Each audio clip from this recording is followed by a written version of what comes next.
Assalamualaikum warahmatullahi wabarakatuh. Perkenalkan kami dari kelompok 12 kelas A yang beranggotakan saya Nazwa Maradani dengan NPM 043. Saya Mahira Hafsa dengan NPM 009.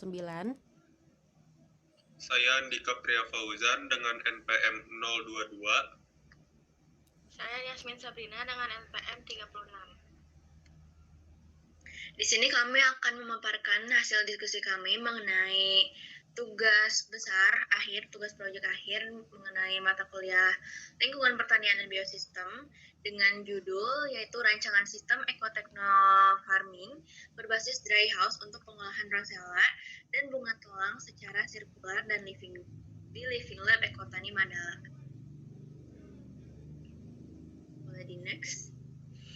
Nah, untuk latar belakangnya sendiri, proses pengeringan ini tuh merupakan hasil pertanian di Indonesia yang dimana masih banyak sekali dilakukan secara tradisional dengan hanya mengandalkan sinar matahari.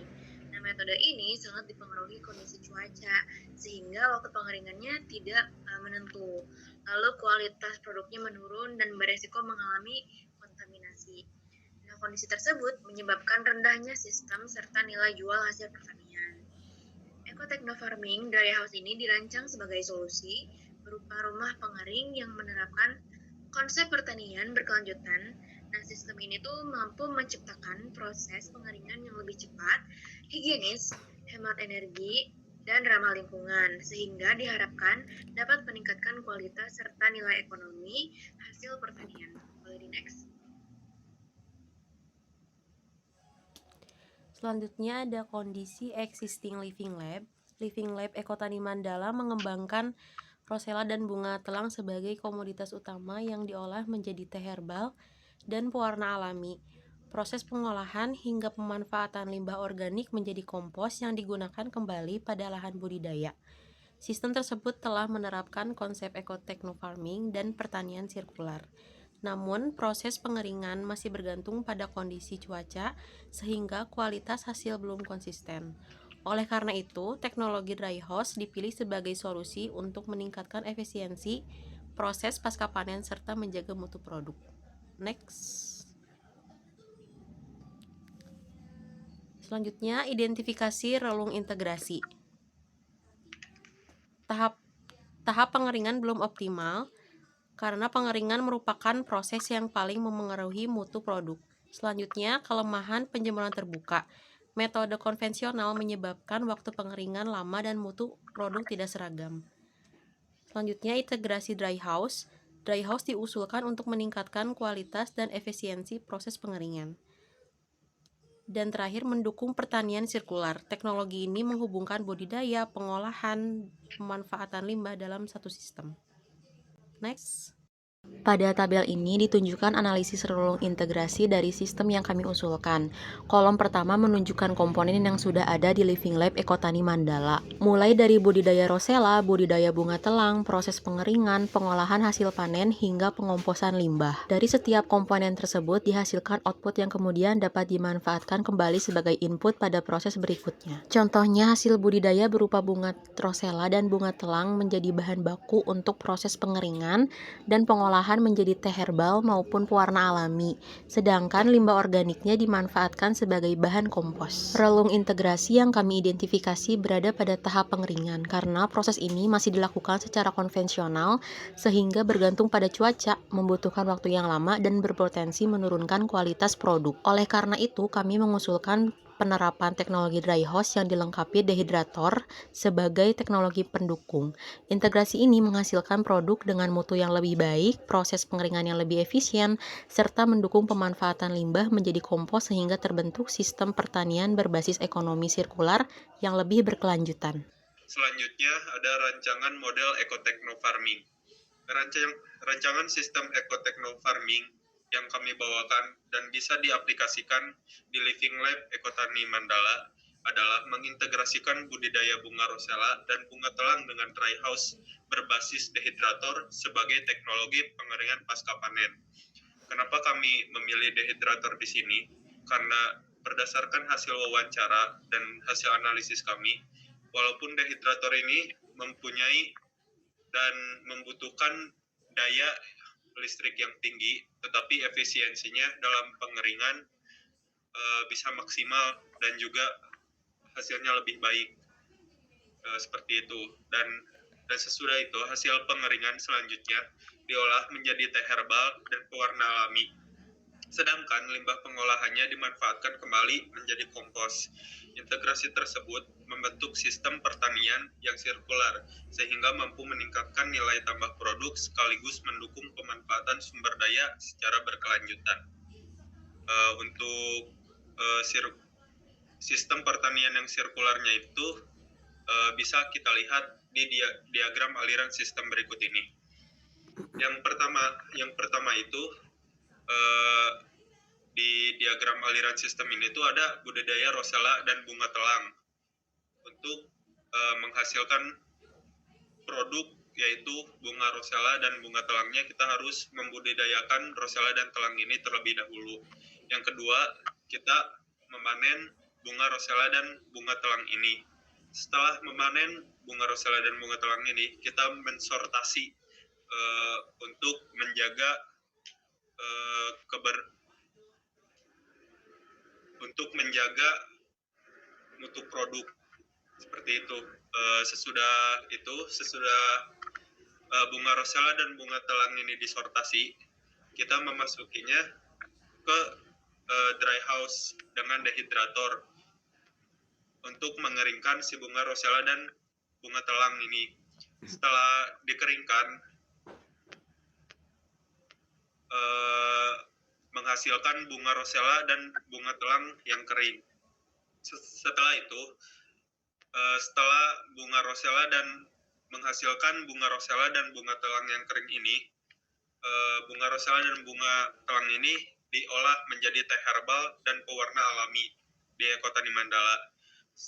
Setelah itu, setelah ada produk jadinya, ada juga limbah yang dihasilkan dari produk ini.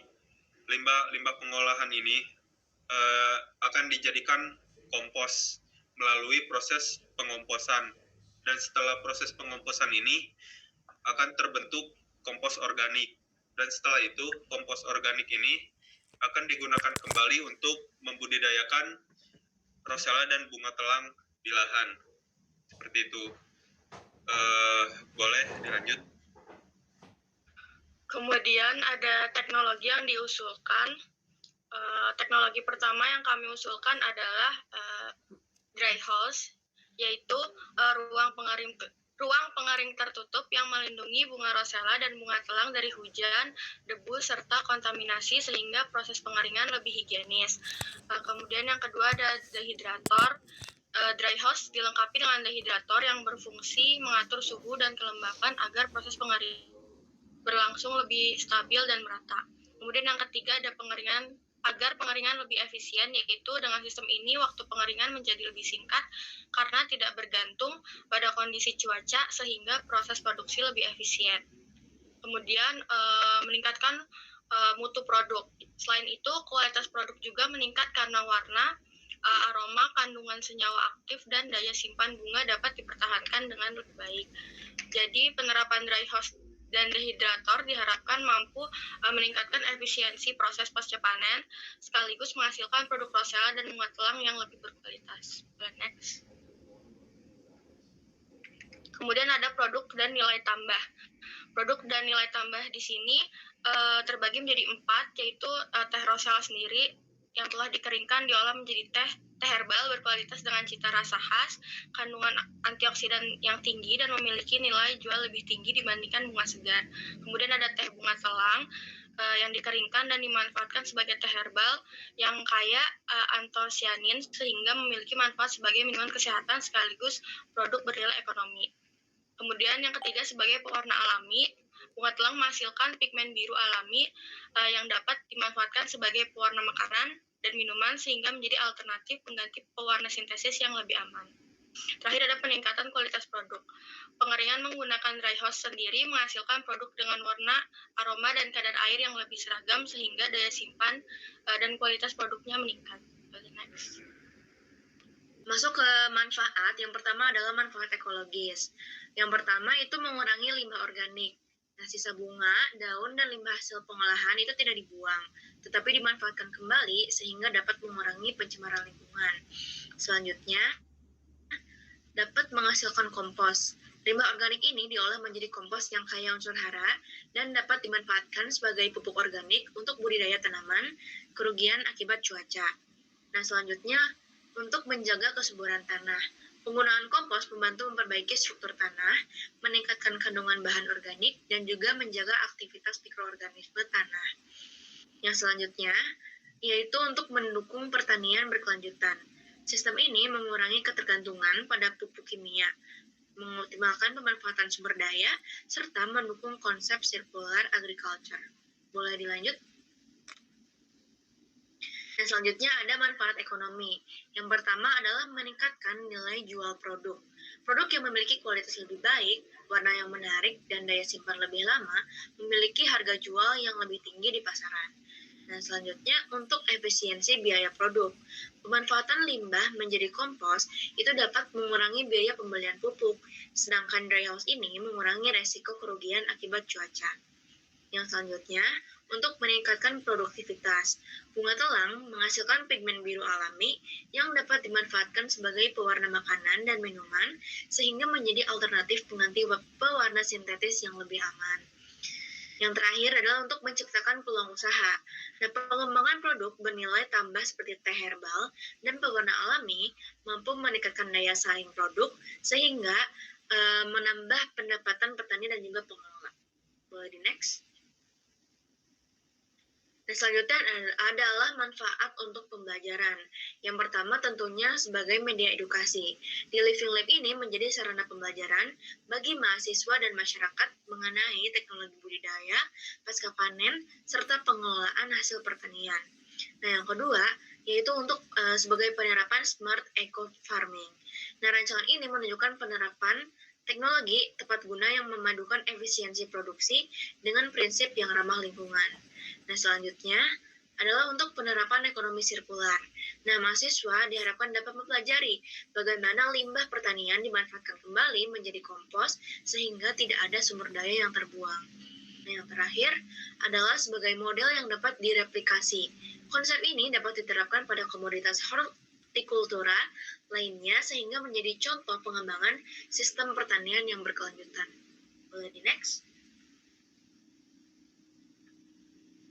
Kemudian ada kelayakan implementasi. Kelayakan implementasi dibagi menjadi 3 aspek, yaitu aspek teknis, aspek ekonomi, dan aspek keberlanjutan. Aspek teknis sendiri, dry house mampu menghasilkan proses pengeringan yang lebih cepat, higienis, dan tidak bergantung pada kondisi cuaca sehingga mutu produk lebih konsisten.